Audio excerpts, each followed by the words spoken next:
ఈ ఆరాధనకి చేరి వచ్చిన మీ అందరికీ వందనాలు, స్తోత్రాలు చెల్లిస్తూ ఉన్నాం. ఈరోజు ఏ రోజు అండి? మట్ల ఆదివారం, palm Sunday. Happy palm Sunday. ఒకరికొకరు చెప్పుకోండి. పాము కాదు, పాము. మట్ల ఆదివారం, మట్ల ఆదివారం. చాలా సంతోషం, ఆసక్తిగా ఈ ఆరాధనకి మీరు చేరి వచ్చారు. ఈ వారంలో జరిగే కొన్ని కార్యక్రమాల గురించి నేను మీకు తెలియచేస్తాను. సోమవారం రోజున నల్లూరు చెర్లో మాలపల్లి అక్కడ సువార్త కూడిక ఏర్పాటు చేయడం జరిగింది. రజని అక్క వాళ్ళ ఇంటి దగ్గర వచ్చారు వాళ్ళు. నల్లూరు సోమవారం రోజున నల్లూరు సౌత్ అక్కడ సువార్త కూడిక ఏర్పాటు చేయడం జరిగింది. 15వ తారీఖు మంగళవారము లంకవేణి దిబ్బ విజయలక్ష్మి గారి ఇంటి దగ్గర వచ్చారా?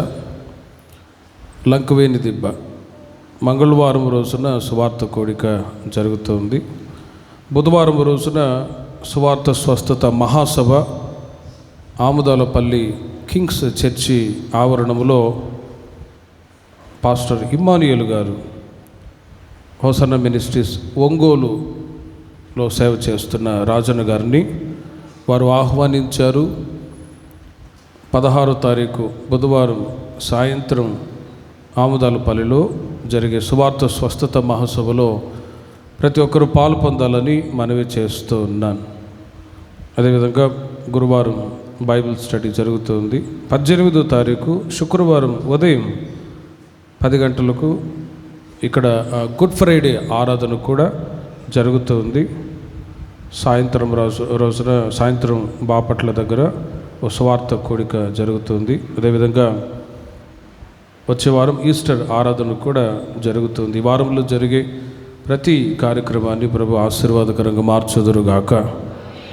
ముఖ్యమైన విషయం ఏంటంటే ఈ నెల 28వ తారీఖు సహవాస కూడిక ఏర్పాటు చేయడం జరిగింది. మన మందిరంలో సహవాస కూడికని ప్రభు ఆశీర్వాదకరంగా జరిపించినట్లు తలలు వంచి ఒక చిన్న ప్రార్థన చేద్దాం.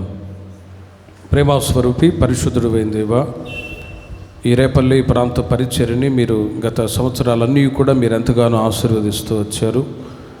ఈ నెల 28వ తారీఖు జరగనే ఉన్న సహవాస కూడిక నిమిత్తమై మేమందరం కలిసి ప్రార్థిస్తూ ఉన్నాం. మందిరంలో దీవెనకరంగా జరిపించండి. విస్తారమైన ప్రజలను మీరు తీసుకొని రండి. మీ నామ ఘనత కొరకై మీ సన్నిధికి వచ్చిన ప్రజలందరూ మీ వాక్కుల చేత ఆత్మీయంగా బలపరచబడినట్లు సహాయం దయచేయండి.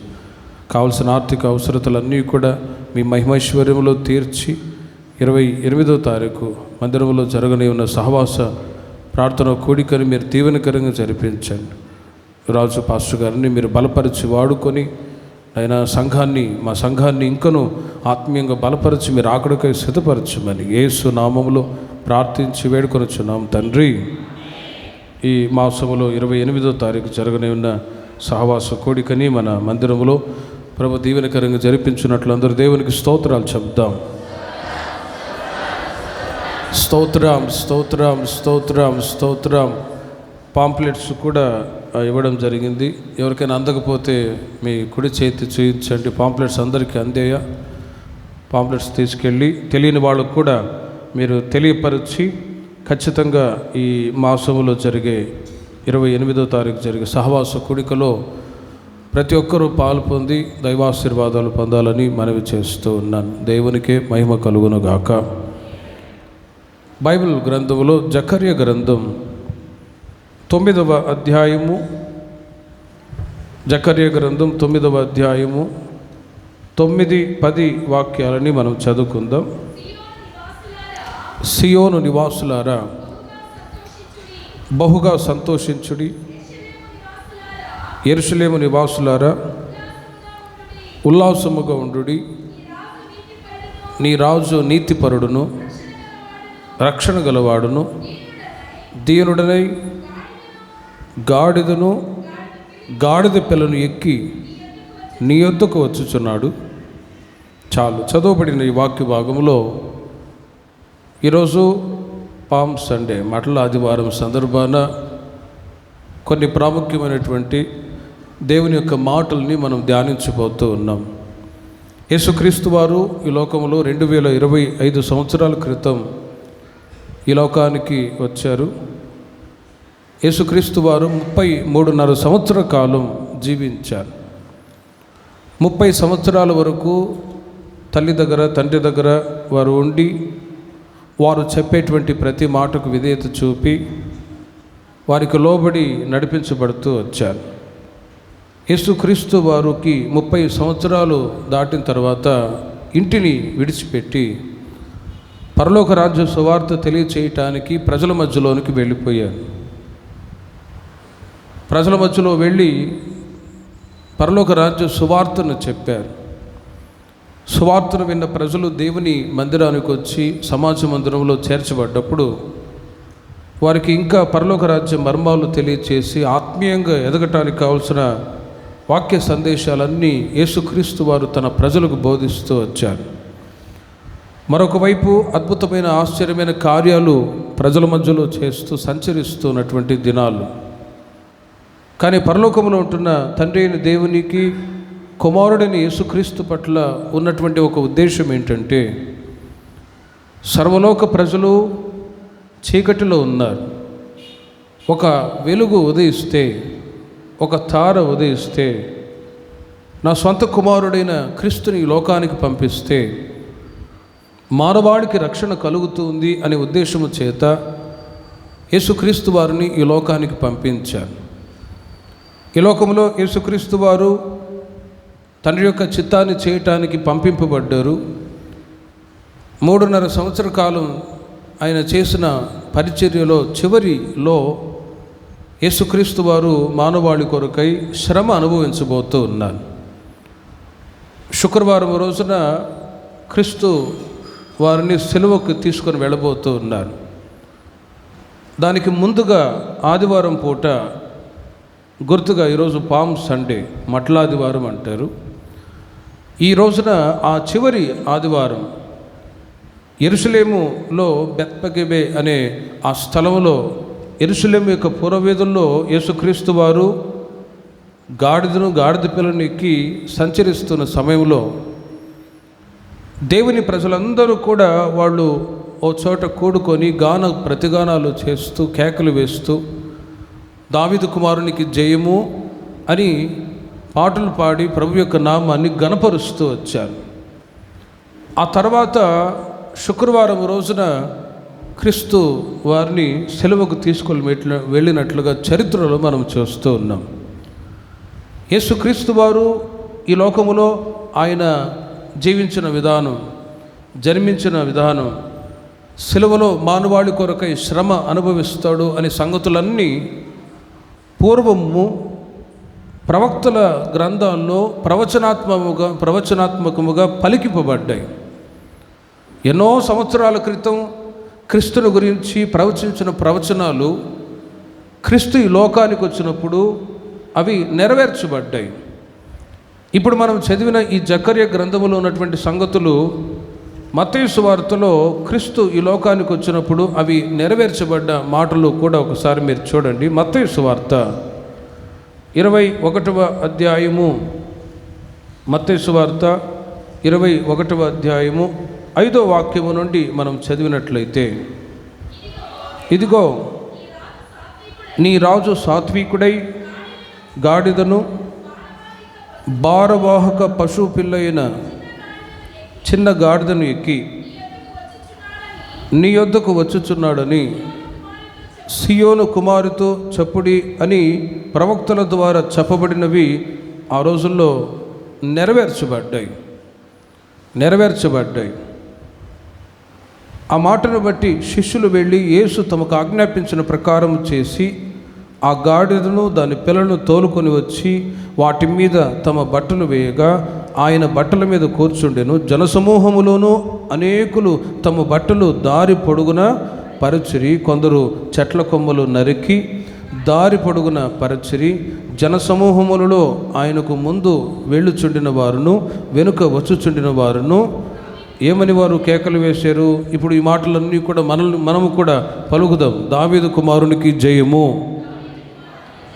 ప్రభువు పేరట వచ్చువాడు స్తుతింపబడును గాక, సర్వోన్నతమైన స్థలములలో జయము. దావీదు కుమారునికి జయము, ప్రభువు పేరట వచ్చువాడు స్తుతింపబడును గాక, సర్వోన్నతమైన స్థలములలో జయము. దావీదు కుమారునికి జయము, ప్రభువు పేరట వచ్చువాడు స్తుతింపబడును గాక, సర్వోన్నతమైన స్థలములలో జయము. ఆమేన్. ఇలా ఆనాడు దేవుని ప్రజలు, అక్కడ చేరిన జనసమూహం అంతయు కూడా వాళ్ళు ప్రభువుని గణపరుస్తూ స్తుతిస్తూ కేకలు వేశారు. ఇవన్నీ కూడా ప్రవచనాత్మకముగా ఆ రోజుల్లో నెరవేర్చబడ్డాయి. క్రీస్తు దినాల్లో అవి నెరవేర్చబడ్డాయి. ప్రవచించిన ప్రతి ప్రవచనాలన్నీ కూడా నెరవేరాయి. ఈ శుభవేళ మరి దావీదు కుమారునికి జయము, సర్వోన్నతమైన స్థలములలో జయము అని ఎవరి గురించి వాళ్ళు కేకలు వేశారు అంటే యేసుక్రీస్తు వారి గురించి కేకలు వేశారు. మరి ఆ రాజు ఎవరు అనే సంగతులు జకర్యా గ్రంథంలో మనం చదివినట్లుగా 4 మాటలు క్రీస్తు గురించి వ్రాయబడ్డాయి. ఆ 4 మాటలు క్రీస్తు నామాలు ఏంటో మనం వాటిని ధ్యానించి ఆత్మీయ దీవెనలన్నీ కూడా ఈ ఆదివారం రోజున మనం పొందుదుము గాక. సియోను నివాసులారా బహుగా సంతోషించుడి, యెరూషలేము నివాసులారా ఉల్లాసముగా ఉండుడి. నీ రాజు మనం ఆరాధించుచున్న రాజు యేసుక్రీస్తు. ఆయన ఎవరు అనంటే, ఒకటి ఆయన నీతిపరుడు, రెండవది రక్షణ గలవాడు, మూడవది సమాధానకర్త, దీనుడు అని 4 మాటలు అక్కడ మనం చదువుతూ ఉన్నాం. ఈరోజున యేసుక్రీస్తుని మనం ఆరాధించటానికి ప్రతి వారం కూడుకుంటూ ఉన్నాం. ఆరాధించడము అంటేనే యేసు ఏమై ఉన్నారో, ఏ కార్యాలు మన జీవితాల్లో చేశారో వాటిని తలంచుకొని ఆరాధించడమే నిజమైనటువంటి ఆరాధన. అందుకే మన హోసనా మినిస్ట్రీస్లో ఒక అతిశయోక్తితో కూడిన మాట ఏంటంటే, దైవజనులు యేసన్న గారు ప్రభువుని ఎలా ఆరాధించాలో వాటిని నేర్పించారు. ప్రభువుని ఎలా ఆరాధించాలో తెలియని పరిస్థితుల్లో క్రైస్తవ సమాజానికి దైవజనులు యేసన్న గారు ఆరాధించే విధానాన్ని నేర్పించారు. కాబట్టి ఈ రోజున ప్రతి సంఘాల్లో ప్రభు ఏమై ఉన్నాడో, ఏ కార్యాలు మన జీవితాల్లో చేశారో వాటిని తలంచుకొని స్తుతిని చెల్లించడమే నిజమైనటువంటి ఆరాధన. అట్టి ఆరాధన దేవుని ప్రజలైన మనం ఇలా ప్రతి వారం చేయగలుగుతూ ఉన్నాం. దేవునికే మహిమ కలుగును గాక. మరి నీ రాజు ఎవరు? ఆయన గాడిద పిల్లని ఎక్కి నీ యొద్దకు వచ్చుచూ ఉన్నాడు. ఆయన ఎవరు అనే సంగతి యేసుక్రీస్తు వారి లోకంలో ఉన్నప్పుడు కూడా ఆయా ప్రాంతాల్లో సంచరించి తిరుగుతూ ఉన్నప్పుడు ఈయన ఎవరో అనే ఒక ఆలోచనతో ఉన్నారు. ఈయన ఎవరో, ఉదాహరణకి జక్కయ్య అనే పొట్టివాడు ఉండేవాడు. ఆ ప్రాంతానికి యేసు ప్రభు వారు వచ్చుచున్నారని ఎరిగి ఆయన ఎవరో తెలుసుకోవాలని ఆశపడ్డాడు. ఆయన ఎలా ఉంటాడో అనే ఒక ఆశ. కానీ వాక్యం చెబుతుంది, నీ రాజు ఎవరు అంటే, ఒకటి ఆయన నీతిపరుడై ఉన్నాడు. యెషయా గ్రంథం 32వ అధ్యాయము 1వ వాక్యాన్ని మీరు చూడండి. మనం ఆరాధించుచున్న రాజు, నీ రాజు ఎవరు అనంటే ఆయన ఒకటి నీతిపరుడు. ఆలకించుడి, రాజు నీతిని బట్టి రాజ్య పాలన చేయును అని అక్కడ మనం చదువుతూ ఉన్నాం. మనం ఆరాధించుచున్న రాజు దావీదు కుమారునికి జయము, సర్వోన్నతమైన స్థలములలో సర్వోన్నతమైన స్థలములలో జయము అని ఎవరి గురించి మనం పాడుచూ ఉన్నామో ఆ రాజు, ఆ క్రీస్తు ప్రభు ఎవరు అంటే ఒకటి నీతిపరుడు.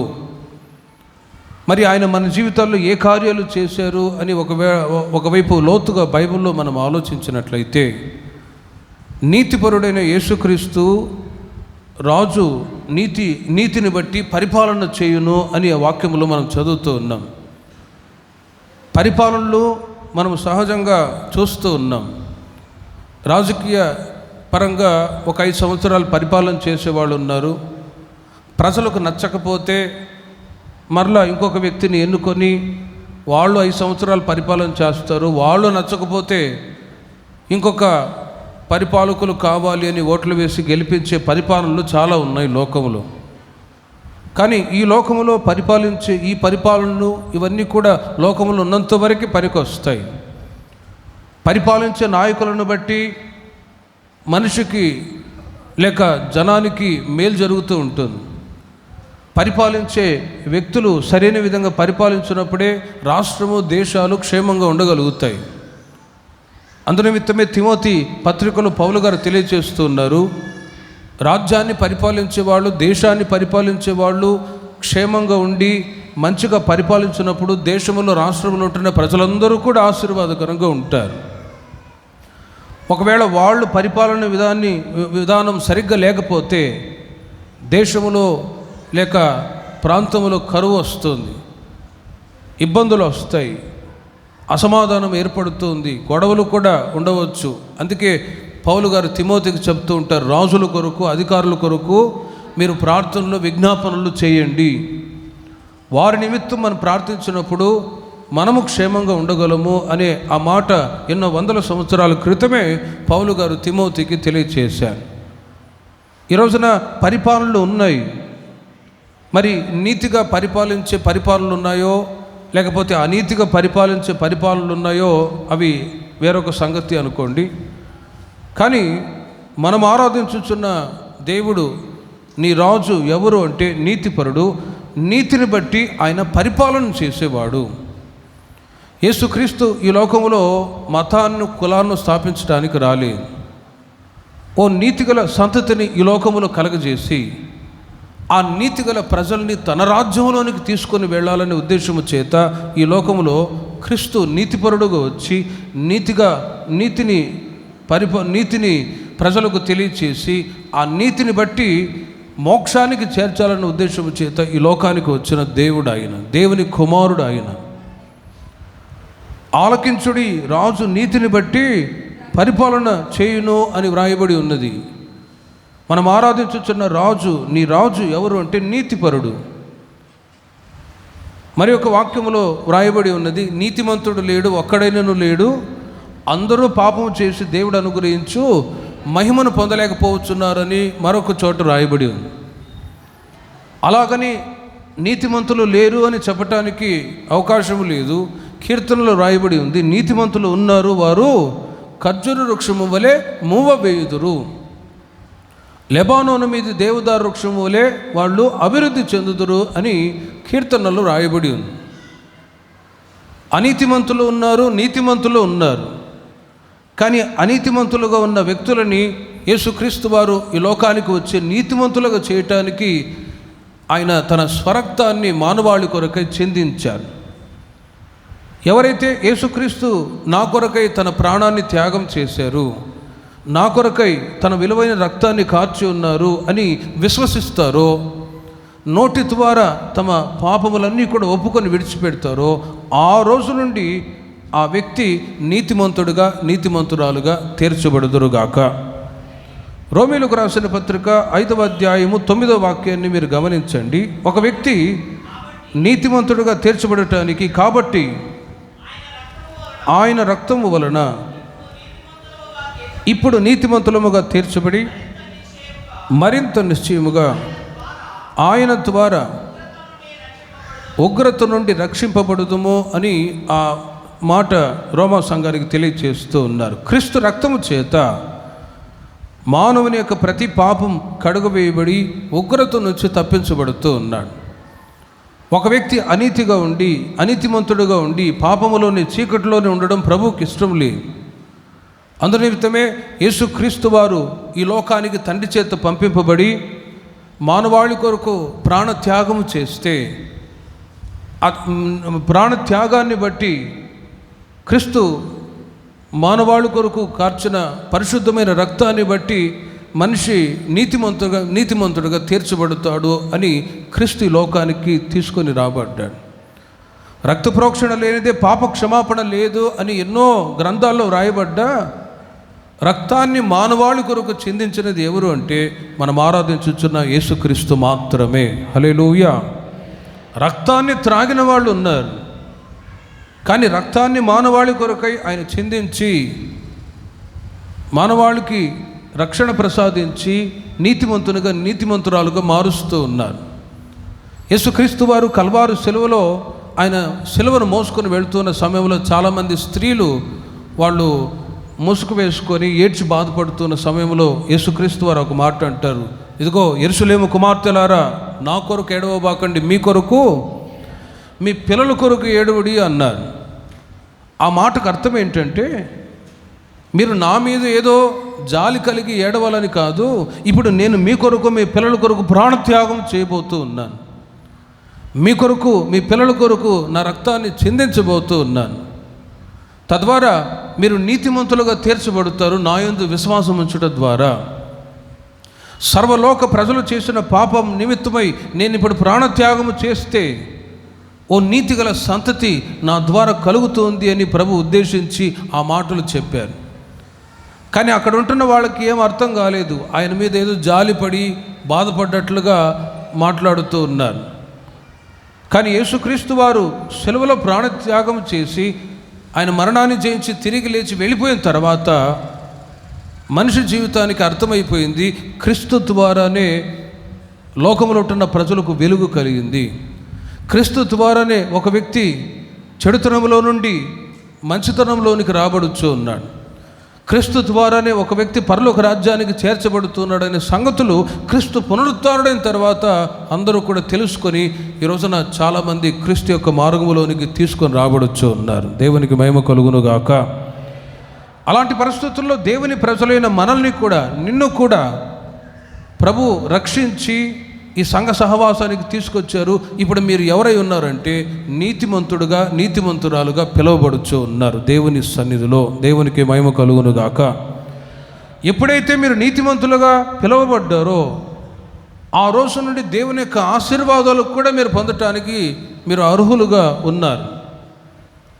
అనీతిమంతులుగా ఉన్నప్పుడు క్రీస్తుని ఎరగక మునుపు మీరు ఎలా ఉన్నారు, ఇప్పుడు నీతిమంతులుగా తీర్చబడటం ద్వారా మీరు ఎలా ఉన్నారో ఒక్కసారి ఆలోచించి చూడండి. 37వ కీర్తన 16వ చరణంలో కీర్తనాకారుడు ఒక మాట సెలవిస్తూ ఉన్నారు. 37వ కీర్తన 16వ చరణములో నీతిమంతునికి కలిగినది కొంచెమైనను బహుమంది భక్తిహీనులకున్న ధన సమృద్ధి కంటే శ్రేష్టము అనే మాట మీరు నోట్ చేసుకోండి. నీతిమంతునికి కలిగినది కొంచెమైనను బహుమంది భక్తిహీనులకున్న ధన సమృద్ధి కంటే శ్రేష్టము. క్రీస్తును ఎరగక మునుపు నీవు అనీతిమంతురాలుగా ఉన్న వ్యక్తివి. కానీ క్రీస్తుని నీ సొంత రక్షకునిగా అంగీకరించిన తర్వాత, బాప్తిసం పొందిన తర్వాత, మందిరానికి వచ్చిన తర్వాత నీవు నీతిమంతురాలుగా తీర్చిదిద్దబడ్డావు. ఆ రోజు నుండి దేవుని యొక్క ఆశీర్వాదాలు మీ జీవితాల్లో ప్రారంభించబడ్డాయి. హల్లెలూయా. మీరు ఇక్కడికి వచ్చి ప్రార్థించినప్పుడు మీ ఉద్యోగాల్లో సఫలత, మీ పిల్లల జీవితాల్లో ఆశీర్వాదం, మీరు చేయుచున్న పనుల్లో దీవెన, ఈ ఆశీర్వాదాలన్నీ దేవుడు మీరు పొందుకునేటట్లు చేస్తూ ఉన్నాడు. దానికి గల కారణం ఏంటో తెలుసిన, you are a righteousness people. మీరు నీతిమంతులు కాబట్టి. ఒక వ్యక్తి ఆశీర్వదించబడటానికి పైనున్న రంగును చూసి దేవుడు ఆశీర్వదించేవాడు కాదు. పైనున్న సూటు కోటో లేకపోతే బూట్లు వేసుకొని డిగ్నిఫైడ్గా ఉన్నారు, వీళ్ళనే ఆశీర్వదిస్తాను అనే దేవుడు కాదు. మీలో నీతిని దేవుడు చూసి మీ నీతిని బట్టి మిమ్మల్ని మీ సంతతిని దేవుడు ఇంకా ఆశీర్వదించుదురుగాక. మరొక వైపు భక్తిహీనులు ఉన్నారు, అనీతిమంతులు కూడా ఉన్నారు. వాళ్ళు కూడా ఆశీర్వాదకరంగా ఉన్నట్లుగానే కనబడుతూ ఉన్నారు. కానీ సడన్గా వాళ్ళ జీవితాల్లో క్షేమాన్ని చూడలేక ఇబ్బందులు పాలవుతూ ఉన్నారు. ఒకసారి ఆలోచించండి.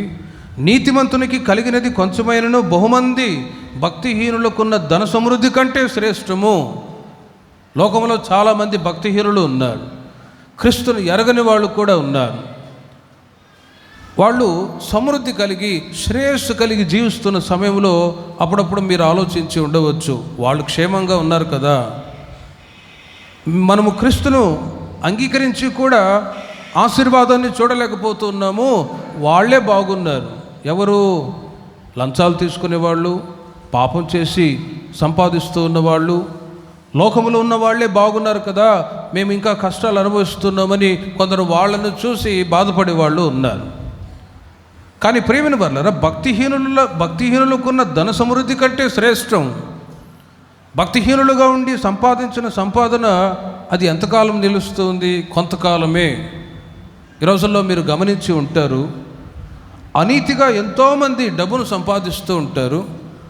సడన్గా వాళ్ళు పట్టుబడ్డప్పుడు చూడండి, ఉన్న ఉద్యోగం పోతుంది, ఆ తర్వాత వాళ్ళకి ఒక దరిద్రత, శాపం, కన్నీళ్ళు అనుభవిస్తూ అవమానాలతో ముఖాన్ని కప్పుకొని వెళ్ళిపోతూ ఉన్నారు.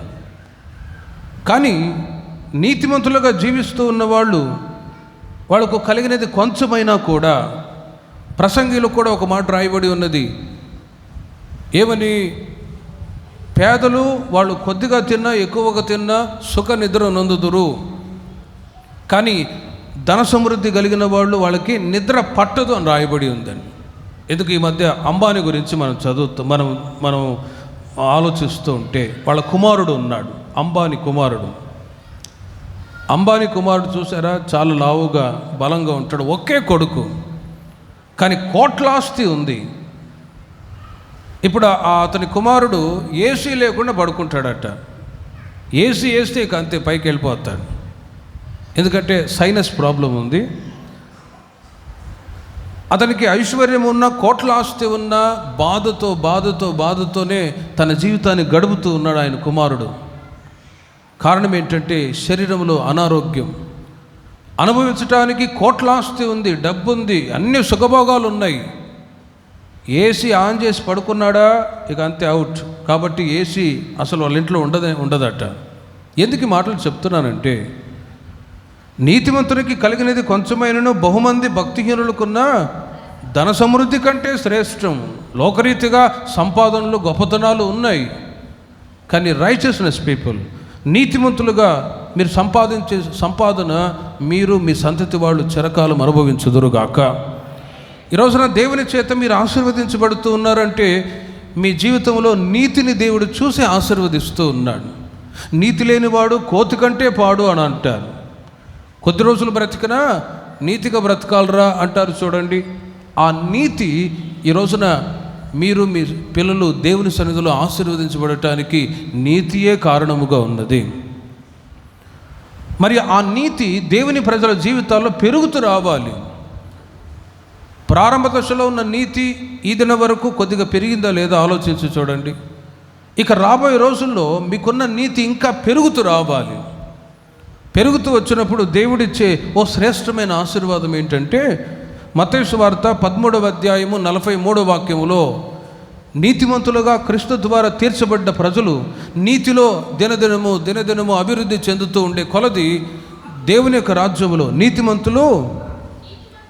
నీతిమంతులు తమ తండ్రి రాజ్యములో సూర్యుని వలె ప్రకాశించుదురు అనే మాట మీరు చూడండి.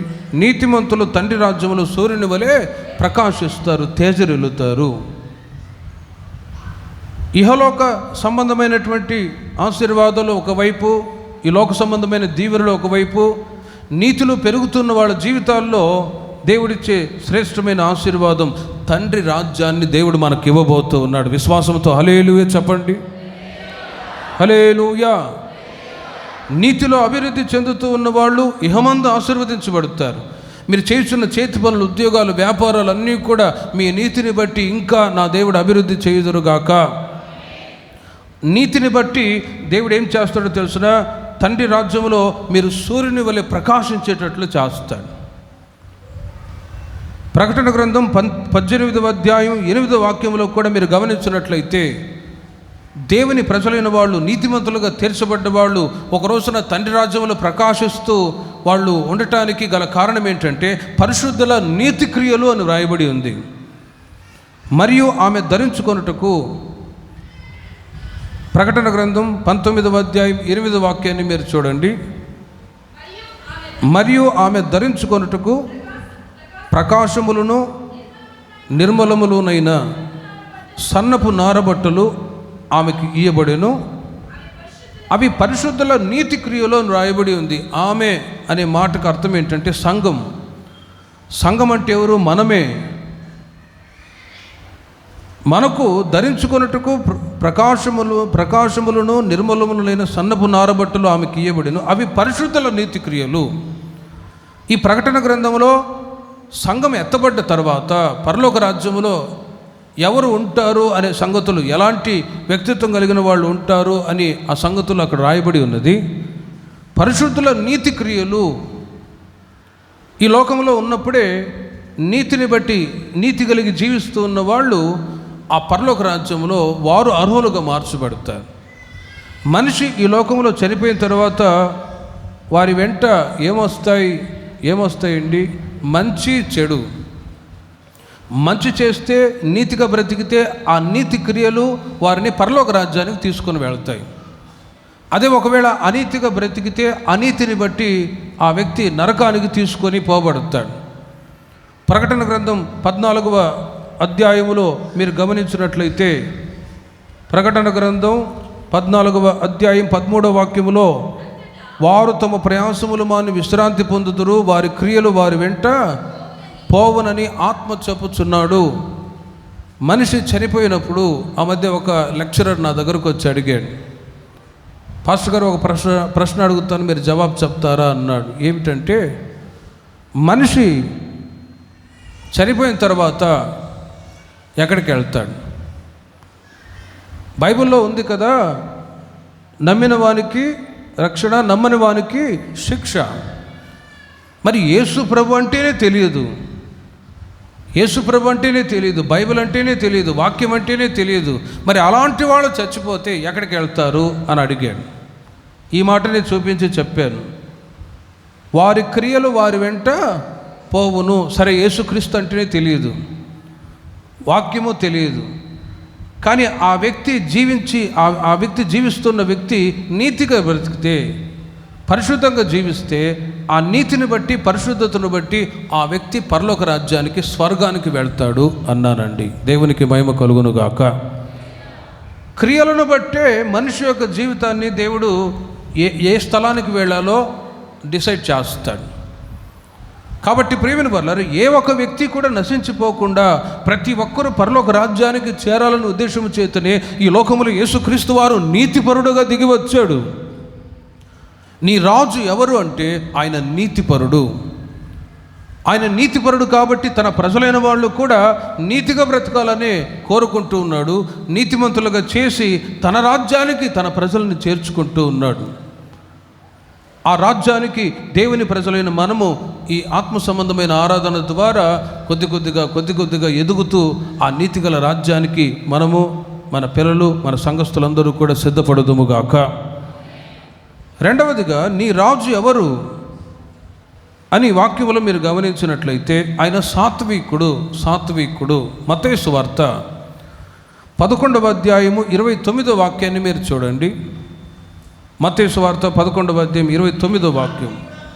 యేసుక్రీస్తు వారు చెబుతున్న మాట, నేను సాత్వికుడను, దీన మనస్సు గలవాడును గనుక మీ మీద నా కాడి ఎత్తుకొని నా యొద్ద నేర్చుకొనుడి, అప్పుడు మీ ప్రాణములకు విశ్రాంతి దొరుకును. ఎలైనగా నా కాడి సులువుగాను నా భారము తేలికగాను ఉన్నవి అని క్రీస్తు చెప్తూ ఉన్నారు. నీ రాజు ఎవరు అనంటే, రెండవదిగా ఆయన సాత్వికుడు. యేసుక్రీస్తు తన గురించి తానే సాక్ష్యం చెప్పుకుంటూ ఉన్న మాట, నేను సాత్వికుడను, దీన మనసు గలవాడును. యేసుక్రీస్తు వారు ఈ లోకంలో ఉన్నప్పుడు జననములో సాత్వికం కలిగిన వాడు. తండ్రి దగ్గర ఒకవేళ అడిగి ఉండవచ్చు, తండ్రి నేను పుట్టడానికి ఒక పెద్ద ప్యాలెస్ కావాలి, అక్కడే నేను జన్మిస్తాను అని అడిగి ఉంటే ఇచ్చేవాడేమో. కానీ అలా చేయలేదు. మనిషికి సాత్వికాన్ని నేర్పించటానికి, తగ్గింపును నేర్పించటానికి ఈ లోకంలో యేసుక్రీస్తు వారు జన్మించేటప్పుడు కూడా సత్రములో స్థలము లేకపోతే ఆయనని తీసుకుని వీళ్ళు ఎక్కడ పరుండబెట్టారు? పశువుల పాకులు పరుండబెట్టారు. ఎందుకంటే మనిషికి సాత్వికాన్ని నేర్పించాలనే ఉద్దేశము చేత.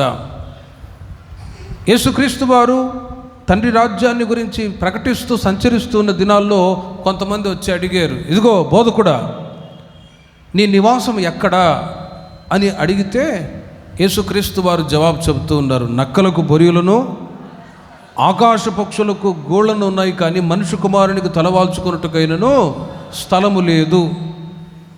ఎందుకు ఆ మాట చెప్పారంటే మానవ జీవితానికి సాత్వికాన్ని నేర్పించు నిమిత్తమై. ఒకవేళ ఏమీ లేని పరిస్థితుల్లో దేవుని ప్రజలు బాధపడకుండా ఉండాలని. అప్పుడప్పుడు కొందరు బాధపడుతూ ఉంటారు, మాకు సొంత ఇల్లు లేదు, లేకపోతే సరైన వసతులు లేవు.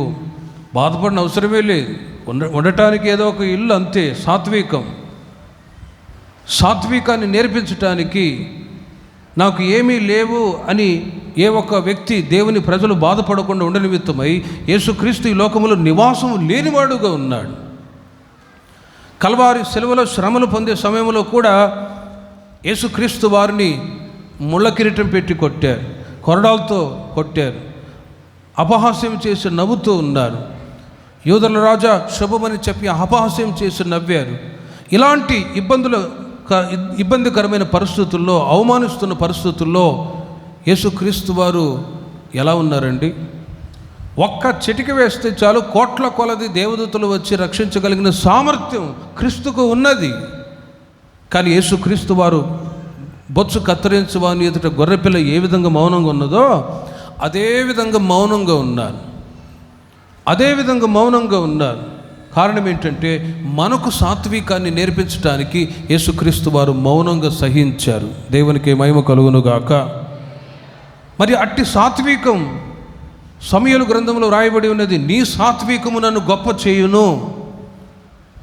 దావీదు ఫిలిష్తీయులని శత్రువులని జయించిన తర్వాత దేవుణ్ణి కీర్తిస్తూ వ్రాసినటువంటి మాటలో ఒక ముఖ్యమైన మాట వాడతారు, నీ సాత్వికము నన్ను గొప్ప చేయును అని. క్రీస్తు యొక్క సాత్వికం మనల్ని గొప్ప చేసింది అని ఆ మాటను బట్టి కీర్తిస్తాడు. యేసుక్రీస్తు వారు ఈ లోకంలో సాత్వికునిగా వచ్చాడు. ఇంకా కొరింథీ సంఘానికి పౌలు గారు తెలియచేస్తారు, మనల్ని ఐశ్వర్యవంతులుగా మార్చడానికి ఈ లోకంలో యేసుక్రీస్తు ఆయన దరిద్రుడాయును అని. మనల్ని గొప్ప చేయటానికి ఆయన ఈ లోకంలో సాత్వికుడుగా ఉన్నాడు. ఈ రోజున చాలామంది క్రైస్తవుల్లో గొప్ప వ్యక్తులుగా మార్చబడ్డ వాళ్ళ చరిత్రను గమనిస్తే వాళ్ళ సాత్వికమే గొప్ప చేస్తూ వచ్చిందండి. ఉదాహరణకి గతంలో ఒకసారి మీకు చెప్పాను మదర్ తెరిసా గురించి. యేసుక్రీస్తు వారు ఏ విధంగా సాత్వికమైన మనసు కలిగి ఉన్నారో అదే మనస్సు ఆమె కూడా కలిగి ఉండటానికి ప్రయాసపడుతూ ఉన్నది. ఓసారి ఒక ఐశ్వర్యవంతుని ఇంటికి వెళ్ళి ఫండ్స్ అడుగుతూ ఉందట. అయా, పేదవాళ్ళకి, దరిద్రులకి, ఇంకా కుష్ఠరోగులకి నేను పరామర్శించి వాళ్ళకి సహాయం చేస్తూ ఉంటాను, మీరేదైనా సహాయం చేయండి అని మదర్ తెరిసా గారు ఒక అడ్వకేట్ని, ఒక డబ్బు కలిగిన వ్యక్తిని వెళ్ళి అడిగితే, ఇంటింటికి వెళ్ళి అడుక్కుంటున్నావు, నీకు సిగ్గు లేదా, థూ అని ఉమ్మి వేశాడట. ముఖం మీద పడితే ఆ ముఖం మీద పడ్డ ఉమ్మిని తీసి అలా చేత్తో పట్టుకొని, అయ్యా నీవు నాకు బహుమతిగా ఉమ్మినిచ్చావు, మరి ఆ పేద ప్రజలకు ఏమి ఇస్తావయ్యా అన్నదండి. అంతే. ఆమె సాత్వికాన్ని మెచ్చుకొని అతను ఏం చేశాడు తెలుసునా, సగమాస్తి పేదలకు ఇచ్చేశాడండి. హల్లెలూయా. సగమాస్తి పేదలకు ఇచ్చేశాడు. ఇతను నన్ను తిట్టాడు, ఉమ్మి వేశాడు అని ఆమె కూడా ఏదైనా కేసు పెట్టి ఏమైనా చేసిందా? లేదు కదా. సాత్వికం, మనిషిలో ఉంటున్నటువంటి సాత్వికం. అందుకే యేసుక్రీస్తు వారు కూడా చెప్తూ ఉన్నారు, తమను తాము తగ్గించుకునే వాళ్ళు హెచ్చించబడతారు, హెచ్చించుకునే వాళ్ళు తగ్గించబడతారు అని. స్టెఫెను గురించి కూడా మనం చదువుతూ ఉన్నాం. అపోస్తలుల కార్యంలో ఈ మతపిచ్చగలిగిన వాళ్ళు, కులపిచ్చగలిగిన వాళ్ళు రాళ్ళు రువ్వి చంపాలని ఎదురు తిరుగుతున్న సమయంలో సాత్వికమైన మనసుతో యేసుక్రీస్తు వారు ఏ మాటలు అయితే పలికారో అదే మాటలు స్టెఫెను కూడా పలికారు. ఏమని? తండ్రి, వీరేమి చేయుచున్నారో వీరు ఎరుగరు గనుక వీరిని క్షమించు అనే మాట సాత్వికమైన మనసుతో స్టెఫెను గారు కూడా పలికారండి. ఇప్పుడు అలాంటి మనసు మనకు వస్తుందా? సాధారణంగా మనిషి యొక్క ఆలోచనలు ఎలా ఉంటాయి? ఒక మాట మాట్లాడితే 10 మాటలు మాట్లాడేంత వరకు నెమ్మది ఉండదు. ఒక దెబ్బ కొడితే ఇంకా 10 దెబ్బలు కొట్టాలనే ఆలోచన. కానీ డివైన్ నేచర్, క్రీస్తులో ఉంటున్న స్వభావం దేవుని ప్రజలైన మనమందరము కూడా కలిగి ఉండునట్లు క్రీస్తు సాత్వికుడుగా ఉండి మనకు మాదిరి నేర్పించి ఉన్నారు. చప్పట్లు కొట్టండి అందరూ గట్టిగా. క్రీస్తు సాత్వికుడుగా ఉండి ఆ మాదిరికరమైన జీవితాన్ని మనకు నేర్పించారు కనుకనే కుటుంబంలో, సంఘంలో, సమాజంలో మీ సాత్వికాన్ని బట్టి దేవుడు మిమ్మల్ని, మీ పిల్లల్ని దేవుడు గొప్ప చేయుదురుగాక. సాత్వికం క్రీస్తు వలె కలిగి ఉన్నప్పుడు దేవుడిచ్చే ఆశీర్వాదాలు చాలా ఉన్నాయి. ఒక 2 మాటలు మీకు చెప్తాను. 37వ కీర్తన 11వ చరణంలో మీరు చూడండి. 37వ కీర్తన 11వ చరణంలో క్రీస్తు వలె సాత్వికం లేక దీనత్వం కలిగి ఉంటే దీనులు భూమిని స్వతంత్రించుకొందురు, బహుక్షేమము కలిగి సుఖించెదరు అని రాయబడి ఉంది. క్రీస్తు వలె సాత్వికం కలిగి ఉంటే నీవు భూమిని స్వతంత్రించుకుంటావు, బహుక్షేమము కలిగి సుఖించెదరు అని రాయబడి ఉన్నది. ఈ మాటలో ఆంతర్యం ఏంటంటే, నీవు సాత్వికం కలిగి నీకున్న దాంట్లోనే సంపాదన చేసుకొని రోజు రోజుకి అభివృద్ధి చెందేటట్లుగా ఒక చిన్న స్థలమో లేకపోతే ఒక ఇల్లు కట్టుకోవటానికో సుఖ సంతోషం, బహుక్షేమం కలిగి నీవు నీ పిల్లలు బ్రతికి ఉండేటట్లు దేవుడు సహాయము దయచేదురుగాక. నీకున్న స్థితిని బట్టి దేవుడు ఆ స్థితిలోనే ఉంచడు, కానీ స్థితిగతులు మారుతూ ఉంటాయి. ఒక్కసారి మీరు ఆలోచించి చూడండి. క్రీస్తుని ఎరిగిన ప్రారంభ దశలో మీరు కొద్దిగా ఆశీర్వదించబడుతూ వచ్చారు. క్రమక్రమంగా మీరు ఆత్మీయంగా అభివృద్ధి చెందే కొలది మీ యొక్క నీతిని బట్టి, సాత్వికాన్ని బట్టి ప్రభుని విడిచిపెట్టకుండా ప్రభు మార్గంలో మీరు హత్తుకొని నడిపించబడటం ద్వారా మీ స్థితిని దేవుడు ఈ రోజున ఎంతవరకు నడిపిస్తూ ఉన్నాడంటే, కొందరికి బండ్లు లేని సమయంలో బండ్లను ఇచ్చాడు. దేవునికి మహిమ కలుగును గాక. శామ్యుల్ పాస్టర్ గారు ఉన్నప్పుడు చెప్తూ ఉండేవాళ్ళు, ప్రార్థన చేయించేవాళ్ళు. గతంలో చాలామంది సైకిల్ మీద వచ్చేవాళ్ళు, అవునా కాదా? ప్రార్థన చేశాము. మందిరానికి వచ్చే వాళ్ళందరూ బండ్లు కొనాలి, అందరికీ 2 వీలర్స్ వచ్చేసాయి. వరుసగా అందరూ స్టాండ్లు పెట్టారు. నెక్స్ట్ కార్లు వచ్చేటట్లు దేవుడు సహాయం దయచేయునుగాక. మారాలి, స్థితిగతులు మారాలి. ఉన్న స్థితిలోనే మీరు ఉండకూడదు. ఖచ్చితంగా దేవుడు గొప్ప చేస్తాడు. రాబోయే రోజుల్లో ఇప్పుడు బండ్లు తీసుకున్న వాళ్ళు ఒక్కొక్కరు తీసుకుంటున్నారు కార్లు. నెక్స్ట్ కార్లు వరుసగా ఉండేటట్లు దేవుడు సహాయం దయచేయునుగాక. మీరు ఉన్న స్థితిలోనే ఉండేటట్లు దేవుడు చేయడు, స్థితిగతులు మారేటట్లుగా. అందుకే వాక్యం చెప్తుంది, దీనులు భూమిని స్వతంత్రించుకుంటారు, దీనులు భూమిని స్వతంత్రించుకుంటారు, బహుక్షేమము కలిగి సుఖించెదరు. 25వ కీర్తన 9వ చరణంలో కూడా మీరు చూడండి. 25వ కీర్తన 9వ చరణంలో, న్యాయ విధులను బట్టి ఆయన దీనులను నడిపించును, తన మార్గమును దీనులకు నేర్పును అని వ్రాయబడి ఉంది. మీరు దీనత్వం కలిగి ప్రభు సన్నిధికి వచ్చి మీరు దీనత్వం కలిగి ప్రభు మాటలు వింటూ ఉన్నారు కదా. ఇక్కడ మీరు నేర్చుకుంటూ ఉన్నారు. ఏం నేర్చుకుంటూ ఉన్నారు? This is the spiritual study school అని కొలొస్సే సంఘానికి పౌలు గారు చెప్తారు. స్కూల్లో పిల్లలు పాఠాలు నేర్చుకుంటూ ఉన్నారు. ఇక్కడ మీరు ఏం నేర్చుకుంటున్నారంటే పరలోక సంబంధమైన పాఠాలు ఇక్కడ నేర్చుకుంటూ ఉన్నారు.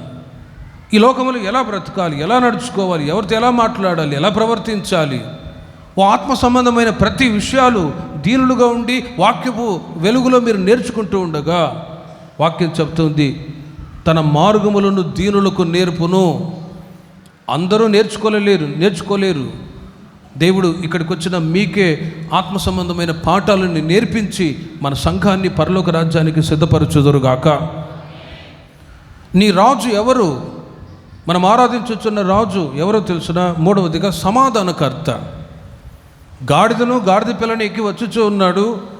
దావీదు కుమారునికి జయము, సర్వోన్నతమైన స్థలములలో జయము అని చెప్పి ప్రతిగానాలు చేస్తూ కేకలు వేస్తూ ఉన్న వ్యక్తిని గురించి మనం మాట్లాడుతున్నాం. ఆయన ఎవరు?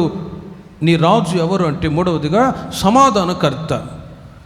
లూకాసు వార్త 24వ అధ్యాయము 36వ వాక్యాన్ని మీరు చూడండి. లూకాసు వార్త 24:36. యేసుక్రీస్తు వారు పునరుద్ధరణైన తర్వాత శిష్యుల మధ్యలోనికి వచ్చి పలికినటువంటి మాట, వారు ఇలాగ మాట్లాడుచూ ఉండగా వారి మధ్య నిలిచి మీకు సమాధానమవునుగాక అని వారితో అనెను. హల్లెలూయా. నీ రాజు ఎవరు అని అంటే ఆయన సమాధానకర్త. ఈ లోకానికి యేసుక్రీస్తు వారు సమాధానం ఇవ్వటానికి వచ్చారు.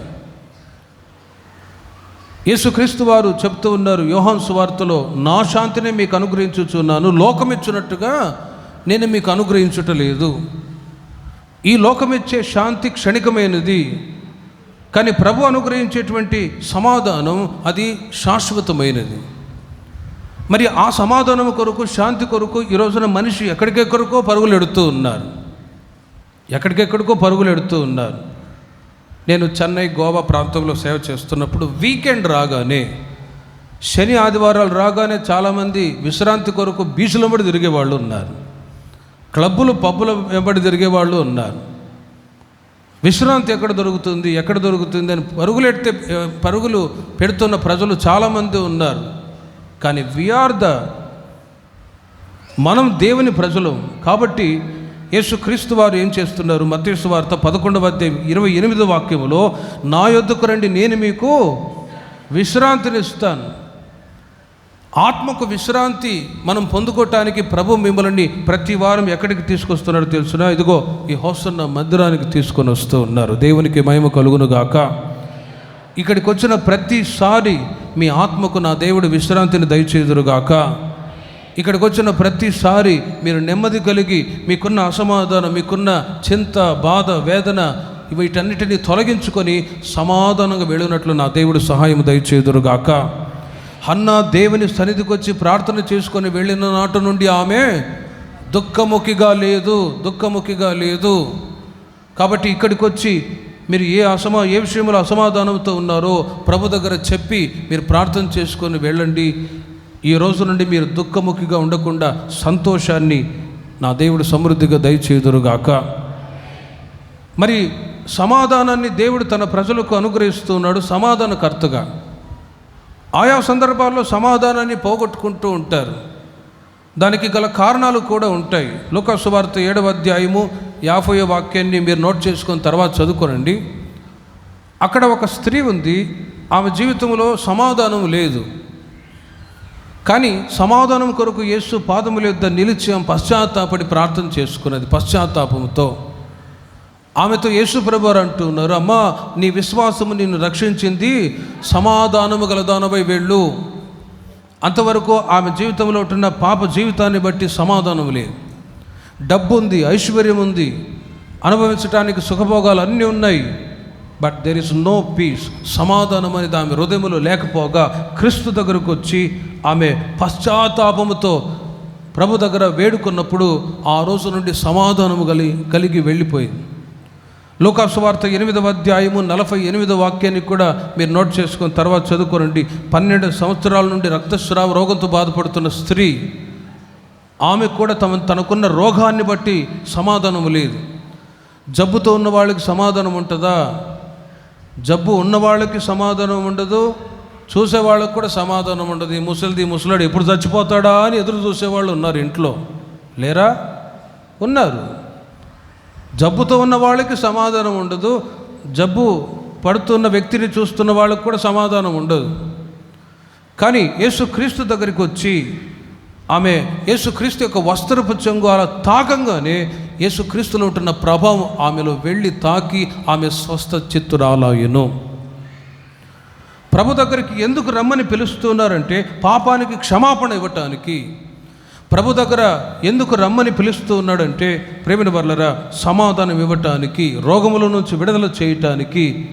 కాబట్టి పునరుత్థాన దినమున మీరు ఏ సమస్యతో వచ్చినా కూడా, అసమాధానంతో మీరు బాధతో వచ్చి ఉన్నట్లయితే సమాధానకర్త అనే దేవుడు మీకు సమాధానాన్ని మెండుగా దయచేదురుగాక. నీ రాజు ఎవరు అని 4వ మాట చెప్పి నేను ముగిస్తాను. రక్షకుడు. ఆయన ఎవరు? రక్షకుడు.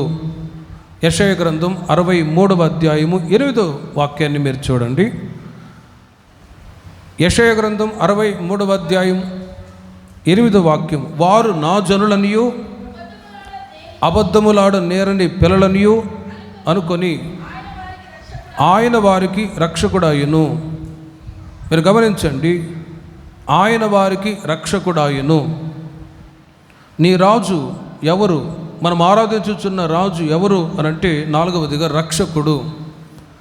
యేసుక్రీస్తు వారు ఈ లోకములో పుట్టడానికి ముందుగానే మరియ దగ్గరికి వచ్చి ఒక దూత వర్తమానం చెప్తుంది. దయాప్రాప్తురాలా, నీకు శుభము, నీవు గర్భవతి అయి కుమారుని కని ఆయనకు యేసు అని పేరు పెట్టబోతూ ఉన్నావు. యేసు అనే మాటకు అర్థం ఏంటి? రక్షకుడు అని అర్థం. రక్షకుడు వేటి నుండి రక్షిస్తారు అంటే మనిషి జీవితంలో ఉంటున్న పాపములో నుండి విడిపించటానికి దిగి వచ్చిన రక్షకుడు. సర్వలోకము చీకటితో నింపబడి ఉన్నది. ఒక వెలుగు ప్రకాశించినప్పుడు మనిషి జీవితంలో ఉంటున్న చీకటి తొలగించు నిమిత్తమై యేసుక్రీస్తు ఈ లోకానికి వచ్చారు. యేసుక్రీస్తు ఈ లోకములో రక్షకునిగా వచ్చినప్పుడు మునుపు మనం చదివినట్లుగా ఎంతోమంది పాపకరమైన జీవితాలు జీవిస్తూ ఉన్నప్పుడు వారు క్రీస్తు దగ్గరికి వచ్చినప్పుడు వాళ్ళ జీవితాలు దేవుడు రక్షణ ప్రసాదించాడు. రోగములతో బాధపడుతున్న వారికి కూడా విడుదల దయచేశారు. నిర్గమకాండం 13వ అధ్యాయములో ఒక మాట మీరు గమనించి చూడండి. ఇశ్రాయేలు ప్రజలు కూడా ఐగుప్తులో వాళ్ళు బానిసలుగా జీవిస్తున్న సమయంలో మోషే ద్వారా దేవుడు వారిని విడిపించి కనాను దేశం వైపు నడిపించుచున్న సమయంలో వాళ్ళు ఐగుప్తును దాటి వెళుచున్న సమయంలో ముందు ఎర్ర సముద్రం, వెనుక ఫరో అతని యొక్క సైన్యం. అలాంటి ఇరుకైన పరిస్థితుల్లో దేవుడు మోషే ద్వారా ఇశ్రాయేలు ప్రజలతో మాట్లాడుతూ ఉన్నాడు. 13వ వాక్యాన్ని మీరు చూడండి. అందుకు మోషే, భయపడకుడి, యెహోవా మీకు నేడు కలుగజేయు రక్షణను మీరు ఊరక నిలుచుండి చూడుడి. మీరు నేడు చూచిన ఐగుప్తీయులను ఇక మీదట మరెన్నడూ చూడరు. యెహోవా మీ పక్షమున యుద్ధము చేయును, మీరు ఊరకై ఉండుడి అని సెలవిచ్చారు. ఇశ్రాయేలు ప్రజలు కనాను దేశాన్ని చూచి వెళ్తున్న సమయంలో ముందు ఎర్ర సముద్రం, వెనుక ఫరో అతని సైన్యాన్ని చూచి భయపడిపోతూ ఉన్నారు. మరి ఇప్పుడు ఎవరు రక్షణనిస్తారు? ఎవరు వారికి విడుదలను ఇస్తారు? మోషే దేవుని యొక్క మాటలు వారితో తెలియచేస్తూ ఉన్నారు. ఇశ్రాయేలులారా, మీరు భయపడకుడి, నేడు చూచుచున్న ఈ ఐగుప్తీయులని మీరు మరెన్నడూ కూడా చూడరు. మీకు నేడు కలుగజేయు రక్షణను మీరు ఊరక నిలుచుండి చూడుడి. అందరూ అంతవరకు అధైర్యంతో, కలవరంతో, చింతతో ఉన్నవాళ్ళు మౌనంగా అలాగే ఉండిపోయారు. అంతే. మోషేతో దేవుడు చెప్తూ ఉన్నాడు, మోషే నీ కర్రను చాపు. కర్రను తీసి ఎర్ర సముద్రం వైపు చాపగా ఆ ఎర్ర సముద్రము కూడా 2 పాయలుగా మారింది. ఆరిన నేల మీద ఇశ్రాయేలు ప్రజలు నడిచి అద్దరికి చేరారు. దేవునికి మహిమ కలుగునుగాక. యెహోవా వలన మాకు రక్షణ కలిగింది. ఫరోని అతని సైన్యాన్ని సముద్రంలో పడద్రోసి నశింపచేశాడు అని దేవుని ప్రజలైన ఇశ్రాయేలులు, మోషే, అహరోను, మిర్యాము వారు గాన ప్రతిగానాలు చేసి ప్రభువుని స్తుతించి గణపరచారు. ఈ పునరుత్థాన దినమున ప్రేమిన వారలారా, ఈ శుభవేళ రక్షకుడైన యేసుక్రీస్తు మన మధ్యలో కూడా సంచరిస్తూ ఉన్నారు. హల్లెలూయా. మీరు ఏ విషయంలో రక్షించబడాలని కోరుకుంటున్నారో, రక్షణ, విడుదల అనేది తన ప్రజలకు ఇవ్వాలని ఆయన సిద్ధంగా ఉన్నాడు. రక్షణ అనేది లోకంలో చాలామంది అనుకుంటారు, నదిలో స్నానం చేస్తే రక్షణ కలుగుతుంది. కలగదు. అలాగైతే ఎన్నిసార్లైనా మునిగి లేచేవాళ్ళేమో. దానాధర్మాలు చేస్తే రక్షణ కలుగుతుంది అని ఆస్తిని తీసుకొని వెళ్ళి ధర్మం చేసేవాళ్ళు కూడా ఉన్నారు. వాటి ద్వారా కూడా రక్షణ కలుగదు. రక్షణ యేసుక్రీస్తు ద్వారానే కలుగుతుంది. ఆ రక్షణ దేవుని ప్రజలైన మనకు ప్రసాదించి నడిపిస్తూ ఉన్నారు. ఒక వ్యక్తి రక్షణ పొందటానికి క్రీస్తు దగ్గరకు వచ్చి తమ పాపములన్నిటినీ కూడా ఒప్పుకొని విడిచిపెట్టగలగాలి. యెషయా గ్రంథం 1వ అధ్యాయం 18వ వాక్యాన్ని మీరు గమనించినట్లయితే, యెషయా గ్రంథం 1వ అధ్యాయం 18వ వాక్యములో, రండి,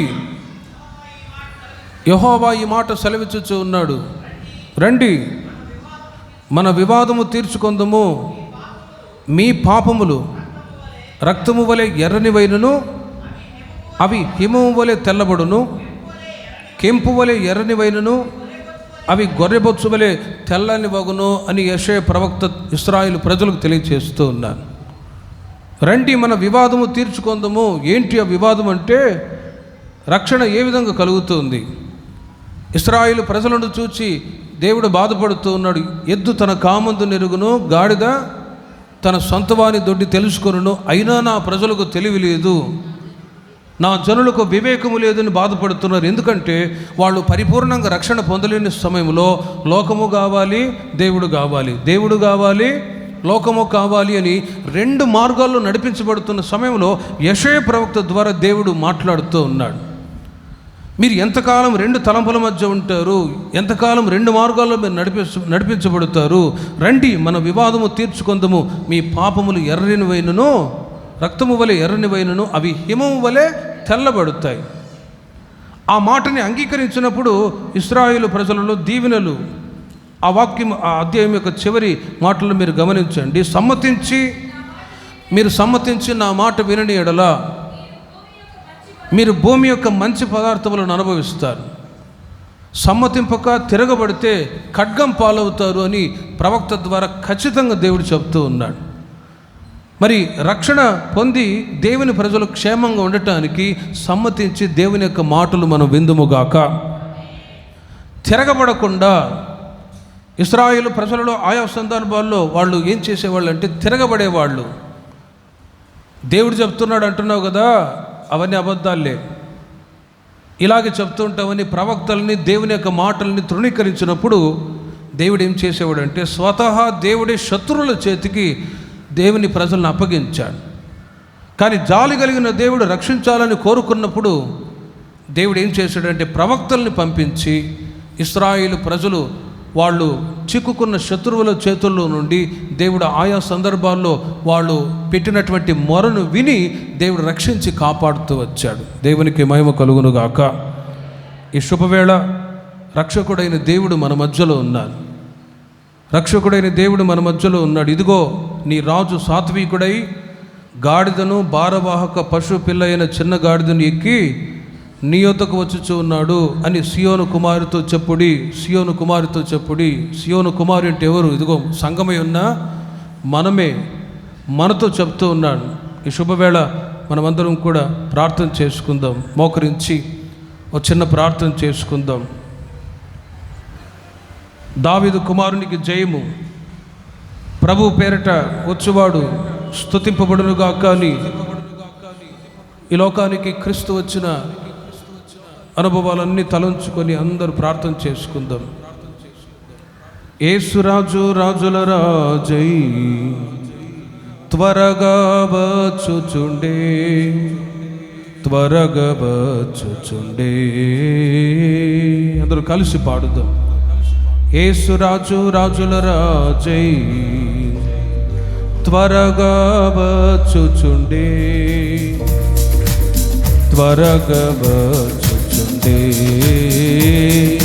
హోసన్నా జయమే, హోసన్నా జయమే, హోసన్నా జయమనకే, హోసన్నా జయమనకే. యేసురాజు రాజుల రాజై. అందరూ పాడుదు. త్వరగా వచ్చుచుండే, త్వరగా వచ్చుచుండే. హోసన్నా జయమే, హోసన్నా జయమే, హోసన్నా జయమనకే, హోసన్నా జయమనకే. యోర్దాను ఎదురైనా ఎర్ర సంద్రము పొంగి పొర్లినా, యోర్దాను ఎదురైనా ఎర్ర సంద్రము పొంగి పొర్లినా, భయము లేదు జయము మనకే, భయము లేదు జయము మనకే. విజయ గీతం పాడెదము. హోసన్నా జయమే, హోసన్నా జయమే, హోసన్నా జయమనకే, హోసన్నా జయమనకే.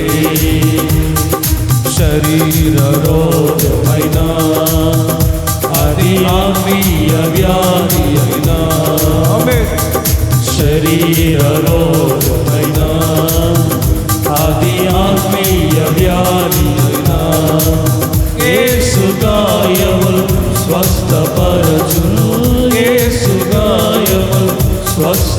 పరచు రక్తమే రక్షణనిచ్చు హోసన్నా జయమే హోసన్నా జయమే హోసన్నా జయమనకే హోసన్నా జయమనకే హల్లెలూయా స్తుతి మహిమా ఎల్లప్పుడూ హల్లెలూయా స్తుతి మహిమా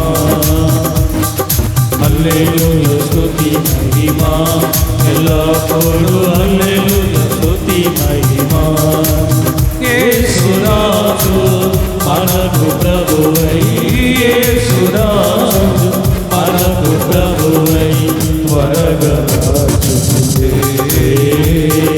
హోసన్నా జయమే జయమే హోసన్నా జయమే హోసన్నా జయమనకే హోసన్నా జయమనకే భయము లేదు జయము మనకే భయము లేదు జయము మనకే విజయ గీతం పాడిదము హోసన్నా జయమే హోసన్నా జయమే హోసన్నా జయమనకే హోసన్నా జయమనకే యేసు గాయములు స్వస్థపరచును యేసు గాయములు స్వస్థపరచు రక్తమే రక్షణనిచ్చు హోసన్నా జయమే హోసన్నా జయమే హోసన్నా జయమనకే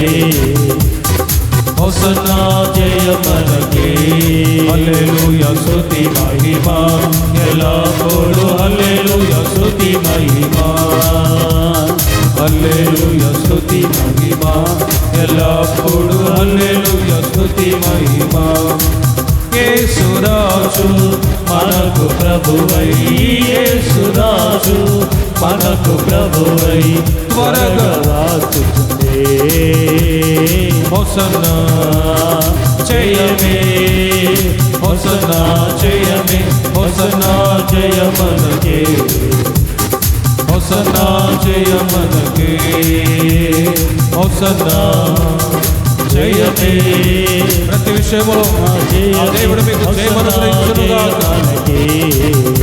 ప్రతి అపజయాలను కూడా తొలగించి జయమను గ్రహించే దేవుడు ప్రభు నీ పక్షమై ఉండి హోసన్నా జయమనకే హోసన్నా జయమనకే హోసన్నా జయమనకే హోసన్నా జయమే హోసన్నా జయమే హోసన్నా శరీర రోగమైన ఆత్మీయ వ్యాధి అయిన ఇదిగో యేసు గాయము నేను ఈ క్షణమే స్వస్థపరచునుగాక స్వస్థపరచునుగాక. రక్షకుడైన దేవుడు ఇశ్రాయేలు ప్రజలను ఐగుప్తుల నుంచి విడిపించి రక్షించిన దేవుడు ప్రతి పాపము నుంచి విడిపించడానికి రక్షకుడు గారి ఎదుట నిలిచి ఉన్నాడు.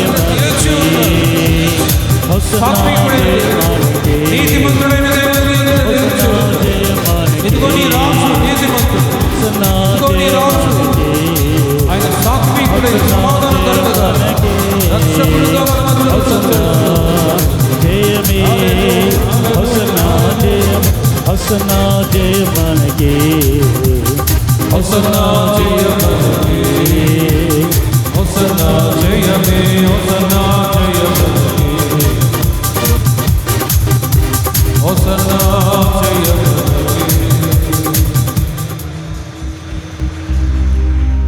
మనం ఆరాధించుచున్న రాజు నీతిమంతుడై ఉన్నాడు. అందుకొరకే దేవునికి స్తోత్రాలు చెప్తాం. మనం ఆరాధించుచున్న రాజు ఆయన సాత్వికుడై ఉన్నాడు. అందుకొరకే స్తోత్రాలు చెప్తాం.